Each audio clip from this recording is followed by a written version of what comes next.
Hello, everyone.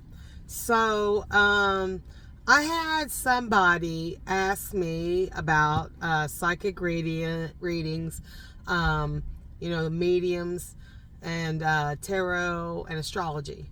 So, and if it's, something wrong with that, biblically speaking, or if you're trying to follow God. And I used to be a very big person on tarot readings. I used to seek advice through psychic mediums. I went and seen a psychic medium in person twice in Cincinnati, and I also would go and have tarot readings done. I actually owned several decks of tarot cards throughout my lifetime, and I had given tarot card readings to my family. I had did them on myself, and I actually got pretty good at it, and I was pretty accurate. And I also would always look to astrology to figure out who I was, if I had a specific destiny and things like this. Now, I will tell you that I did have some truths come as far as someone telling me something about my past, and it was spot on. I had things that was told by psychic mediums and in tarot readings that were predictions of the future. Some of those things came to pass, some of them didn't.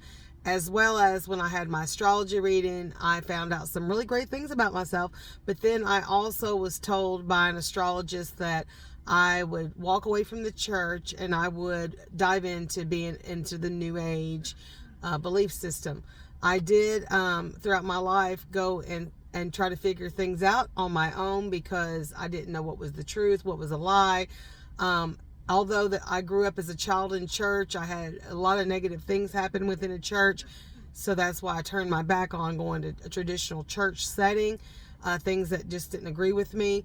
And I had little knowledge of the Bible, but I did have a relationship with God. I did love God, and I knew that Jesus had lived and died on the cross. So it wasn't like I was in denying of that, but I was just curious. And so I was seeking answers.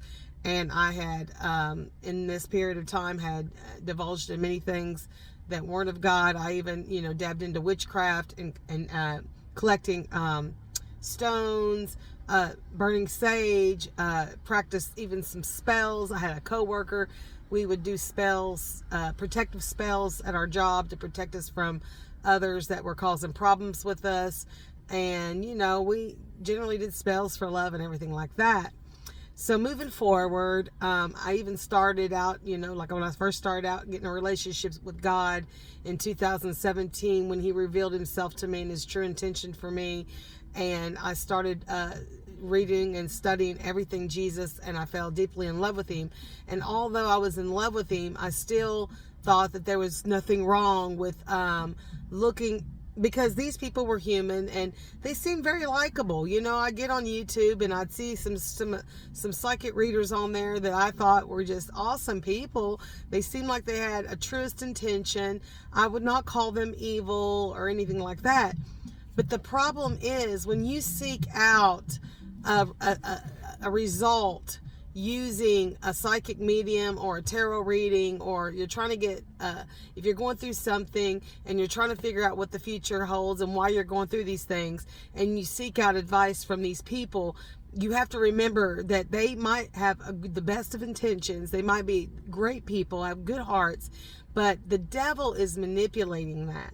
And you need to realize that all these gifts were not gifts from God. Rather, they are gifts from Satan, because when the angels fell to the earth, they brought some knowledge with them, and they taught the Nephilims and stuff. They taught the humans these things that were meant for divination. They were meant for the realm of God and not for humans. Now, God does have prophets and seers and people that he did place here that are using their gifts to serve him. And some of these people that are doing this other stuff, that's their real gift. Their true, authentic gift is to use their gift to serve God. So giving prophecy and things can be good if the end result is you're serving God. But if you're trusting in something that isn't God, then you just took God the scenario. Plus, we got to remember, if we're having problems in our life, God says to seek him. So the devil will use these psychic mediums, he'll use these tarot readers to get your focus off of God and onto him, on his scheme. And you also have to think that maybe even the things that they're telling you about your future may not have been so. Like, even if someone predicts you're going to die or you're going to marry someone, it's going to be bad, you can actually create that as a alternate reality, as an alternate plan of God, because God might have a specific plan for you, and anything from God is a blessing. There's always a blessing in it. And the devil can get these people to manipulate the truth and get your thoughts on an alternate reality that can come to pass. So God could have had you planned on marrying one specific person, and now this tarot reader tells you that that person's going to be the death of you. They're going to be bad for you. And if you believe that, then, and you turn and they tell you that this other person's going to be great for you, and you give up on that one guy or woman, and you seek out the future other one, you may exactly get that. But the problem is with that is now you're not living on the path that God had set for you, but rather the devil to distract you and get you off of something that was probably either something you need to learn, or it could have been something that a blessing. I mean, you got to think about that. You're exchanging your blessings for curses. So I'm not saying that, I'm not saying that all astrologists and tarot readers are not Satan worshipers. I'm pretty sure that there are probably some out there. But me, myself, I practiced it, and I didn't think I was doing anything wrong. I thought that it was a divine gift from God, and therefore there was no reason I shouldn't use my gift to help others. And I thought I was helping others, but I realize now that I probably took many off of their divine path, and that is not of God. And I will have to answer to that one day. Even though I have probably repented from anything I've ever done in the past, it's still going to be something that God's going to have to deal with me in the afterlife. So, just remember that. And we also need to know that God has all the answers. And sometimes we get so impatient and get an answer. But I've explained to some of the ladies I work with that I literally get answers pretty quick from God now. Now, in the beginning, I didn't. But now it seems like when I ask God a question, he gives me an answer. He's pretty quick to answer me back. He doesn't leave me waiting forever. I mean, at most, I might have to wait days. But then sometimes when I ask him something, I feel like I don't get an answer. But it's because he's giving me the answer, but it's not the answer I wanted. So I keep going back and forth with my thoughts and trying to manipulate what God has told me to serve myself and my own agenda, and because we want what we want. But usually in the end, when I try to seek my own agenda, it's a slap in the face. So I'm just trying to save you guys a lot of heartache and pain by seeking these answers from things other than God. And in the beginning, it's going to take a while for God to, because it's not that God thinks that you're not important and he puts you on the back burner and deals with the other people first and makes you stand last in line. It's just when you develop a real profound relationship with God, he tends to favor you. And I'm sorry to say that, guys.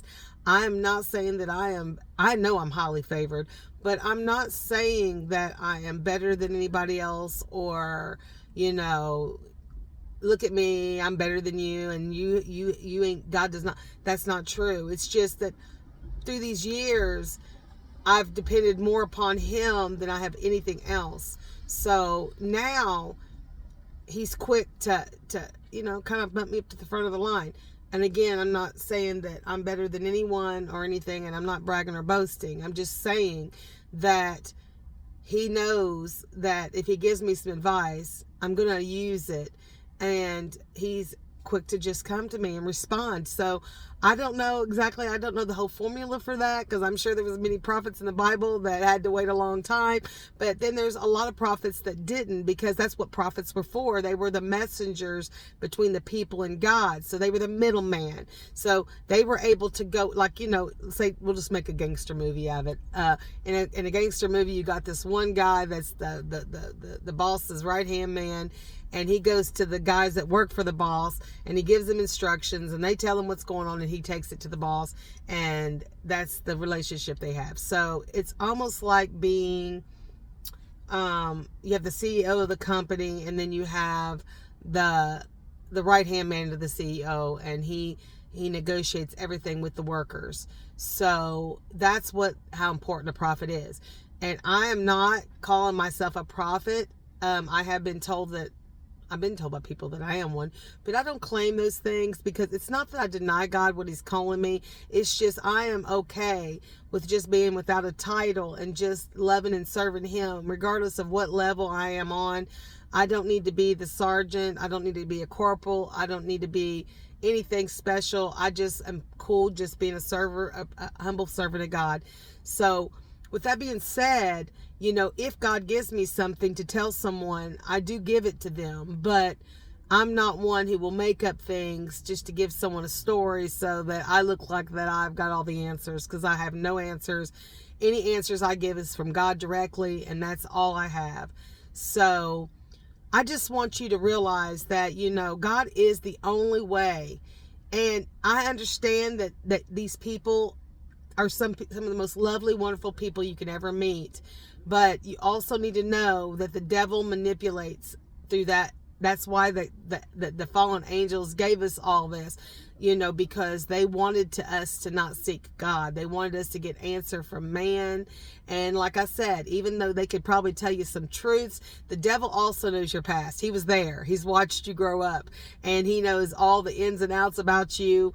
And sometimes he may know some secrets of the future. He may, because, even though he was casted out of heaven, him and God still have conversations, because he has to go to God every time he wants to torment you and get permission.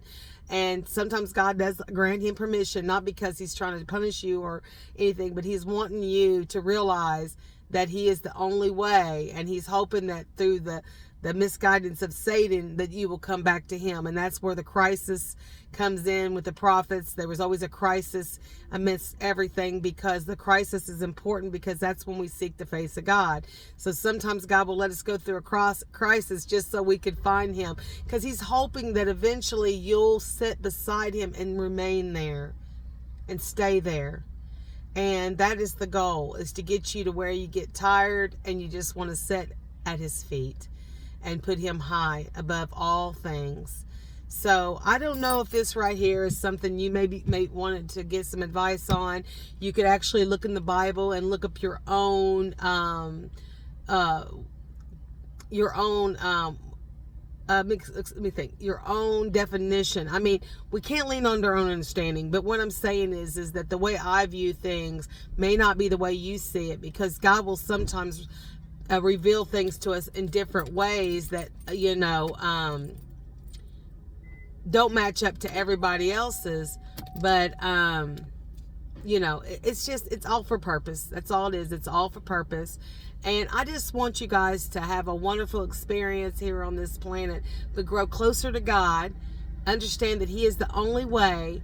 And if you're seeking out advice from tarot readers and psychic mediums and astrology, just know that yes, sometimes your astrology will map out certain things and characteristics about you that God did give you, but you have to also know that at the end of the day, if you can change your DNA and your cell order with thought and thought alone, then God could actually go into that astrology chart and change some things to show you that you need to lean on him, not on outside things, outside sources. So I've got to go into work. It's time. It's always time for me to go to work. I feel like I don't have much time for many things these days, because I am going to school full time, as well as I'm having a job and trying to have some sort of life outside of work.